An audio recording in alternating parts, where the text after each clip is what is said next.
শরীফ ওসমান হাদিকে ইনশাআল্লাহ আমার প্রত্যাশা, আমার আশাবাদ যে আল্লাহ পাক রব্বুল আলামিন তাকে শতগুণ শক্তিশালী করে আগামীর বাংলাদেশের স্বাধীনতা এবং বাংলাদেশের অস্তিত্বকে রক্ষার এক প্রতিবাদী মুখ হিসেবে নেতৃত্বের জন্য আল্লাহ তাকে আবার আমাদের মাঝে ফিরিয়ে আনবেন ইনশাআল্লাহ। শরীফ ওসমান হাদির উপর যখন গতকাল এই বর্বরচিত কাপুরুষোচিত হামলা হয়, হামলাটি শুধু ওসমান হাদির উপরে হয়নি, হামলা হয়েছে বাংলাদেশের উপর, হামলা হয়েছে বাংলাদেশের স্বাধীনতার উপর, হামলা হয়েছে জুলাই বিপ্লবের উপর।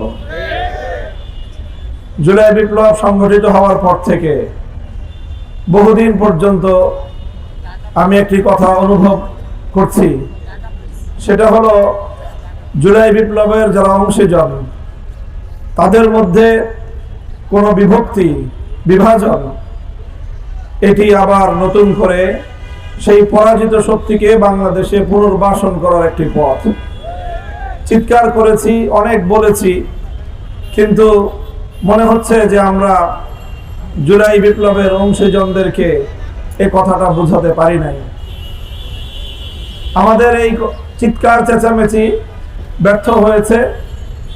শরীফ ওসমান হাদির এই রক্ত, তার মাথায় বিদ্ধ এই বুলেট, এটা যদি অন্তত এখন বাংলাদেশের জুলাই বিপ্লবের সকল অংশীজন, বিগত ফ্যাসিবাদী আমলে যারা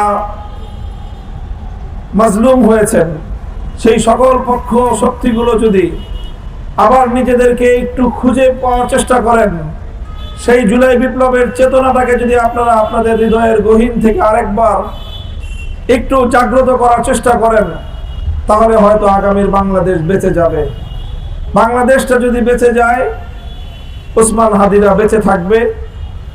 আমরা আশা করি আমাদের এই ভাই শরীফ ওসমান হাদিকে ইনশাআল্লাহ আমার প্রত্যাশা, আমার আশাবাদ যে আল্লাহ পাক রব্বুল আলামিন তাকে শতগুণ শক্তিশালী করে আগামীর বাংলাদেশের স্বাধীনতা এবং বাংলাদেশের অস্তিত্বকে রক্ষার এক প্রতিবাদী মুখ হিসেবে নেতৃত্বের জন্য আল্লাহ তাকে আবার আমাদের মাঝে ফিরিয়ে আনবেন ইনশাআল্লাহ।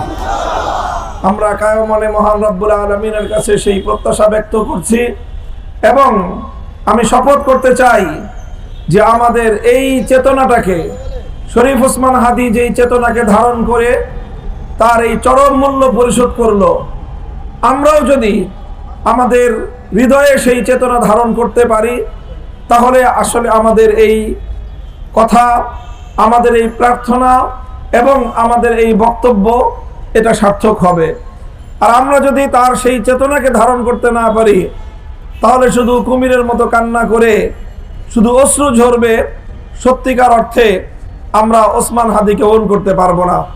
তাই আজকে আমি আমার সারা দেশের সকল দেশপ্রেমিক জনতাকে উদাত্ত আহ্বান জানাবো, শরীফ ওসমান হাদির জন্য আমাদের আজকে এমন একটি ঐক্যবদ্ধতার প্রয়োজন, এমন প্রতিবাদের প্রয়োজন, যেন যারা ওসমান হাদিকে হত্যা করে বাংলাদেশকে ভয় পাইয়ে দিতে চেয়েছিল, তারা যেন একটি বার্তা পায়, তারা যেন একটি বার্তা পায়, এক ওসমান হাদিকে যদি হত্যা করা হয়, তার চেতনা বাংলাদেশের প্রতিটি ঘরে ঘরে ছড়িয়ে পড়বে।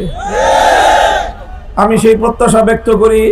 আবারও মহান আল্লাহ পাক রব্বুল আলামিনের দরবারে আমি আমাদের ভাইয়ের নেক হায়াত, সুস্থতার সাথে তার হায়াত কামনা করি এবং এই জন্য আমি সকলকে বলবো আমাদের সবচেয়ে বেশি আল্লাহর কাছে দোয়া করা দরকার এবং প্রয়োজনে সাদাকা করে করে আমাদের ভাইয়ের পক্ষ থেকে আল্লাহ যেন এই সাদাকার বিনিময়ে আমাদের জাতির উপর থেকে এই বিপদকে আল্লাহ পাক দূরে সরিয়ে দেন এবং তিনি যেন সুস্থ হয়ে আবার আমাদের মাঝে ফিরে আসেন। আসসালামু আলাইকুম ওয়া রাহমাতুল্লাহ।